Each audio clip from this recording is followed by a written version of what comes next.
a pesar de que aparentemente todo es una desventaja, nosotros podemos determinar algo que en realidad resulta ser una gran ventaja. ¿Cuál es la gran ventaja? Bueno, que si falla un esquema o uno de los elementos que están interconectados en serie, entonces va a fallar todo el circuito. ¿Para qué me sirve eso? Bueno, si yo tengo un equipo que va a estar operando bajo ciertas condiciones de trabajo, y por alguna razón algún operador llega a meter la mano en alguna posición donde no es propio, o la máquina está en movimiento y puede ser susceptible a un accidente. Entonces, ¿qué es lo que se hace? Pues se conecta un botón de paro o un botón de emergencia para interrumpir ese esquema. Es decir, nosotros vamos a tener un botoncito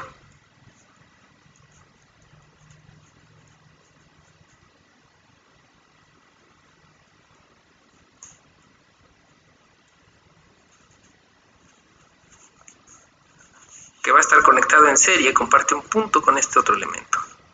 Entonces, si por alguna razón este botón es activado, entonces interrumpe la circulación de la energía de aquí hacia acá y por ende todo esto ya no va a operar. ¿Qué quiere decir esto? Que probablemente pueda salvar la integridad física, ¿no? Esa es una ventaja para este tipo de esquemas. Ahora bien, como lo que a nosotros nos interesa es demostrar que la resistencia equivalente va a ser igual a la resistencia 1 más la resistencia 2, en este caso para un elemento o para un circuito con dos elementos, y nosotros conocemos que tengo definidas estas tres variables, entonces puedo decir que si yo hago un recorrido de mallas utilizando la ley de Kirchhoff de voltajes, es decir, la suma o caída de los voltajes va a ser igual a 0, la suma de las caídas o elevaciones de voltaje va a ser igual a 0, entonces yo voy a tener que mi voltaje total, voy a tener un voltaje 1 y un voltaje 2. De aquí a acá, pues va a entrar más energía y va a salir menos. Va a entrar más energía y va a salir menos energía. Entonces ya tengo la polarización. Hago el recorrido de la corriente, que va a llamarse en este caso I total. Aquí obviamente va a circular una I1 y aquí obviamente va a circular una I2. Si yo hago ese recorrido de mallas, va de menos a más, quedamos que el signo que tomaría es menos. ¿Qué voltaje se encuentra? El voltaje total. De más a menos sería más. ¿Qué voltaje se encuentra? Voltaje 1. De más a menos, ¿qué voltaje se encuentra? El voltaje 2. Son los tres elementos que intervienen, entonces tengo la suma de las caídas o elevaciones de voltaje y eso tiene que ser igual a 0. Si yo sé que el voltaje se define por ley de Ohm, como lo vimos hace un momento, entonces yo puedo sustituyo ley de Ohm en la ley de Kirchhoff de voltajes. ¿A qué era igual el voltaje total? Bueno, pues el voltaje total es igual a la corriente total por la resistencia equivalente, negativo, más. ¿A qué es igual el voltaje 1? A I1 por R1, más. ¿A qué es igual el voltaje 2? A I2 por R2. Este es igual a 0. Pasamos los términos de forma que sean positivos. Este que está siendo restado lo paso del otro lado del igual y entonces me queda que I1 por R1 más I2 por R2 es igual a IT por R equivalente.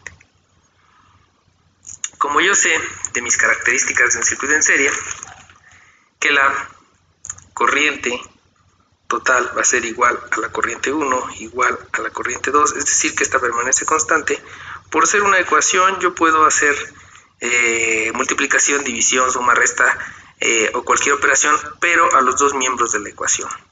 Entonces, si yo divido toda esta ecuación entre una I total, me quedaría que la I1 por R1 va a ser entre I total más I2 por R2 entre I total, que es igual a I total por R equivalente entre I total.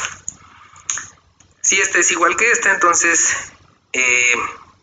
un número que es dividido entre lo mismo, pues me va a dar 1 y me queda R1 más R2, que va a ser igual a R equivalente.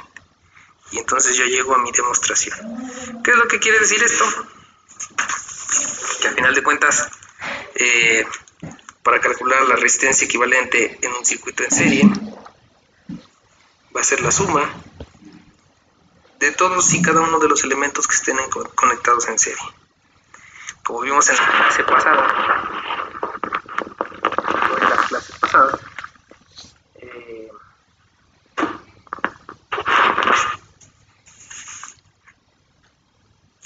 para un circuito en paralelo de dos resistencias, la resistencia equivalente sería igual a la resistencia 1 por la resistencia 2 entre la resistencia 1 más la resistencia 2. Esto lo vimos en clase. Resumiendo, estas son las dos fórmulas que nosotros hemos, o que ustedes están manejando en cursos pasados para la simplificación del circuito en serie.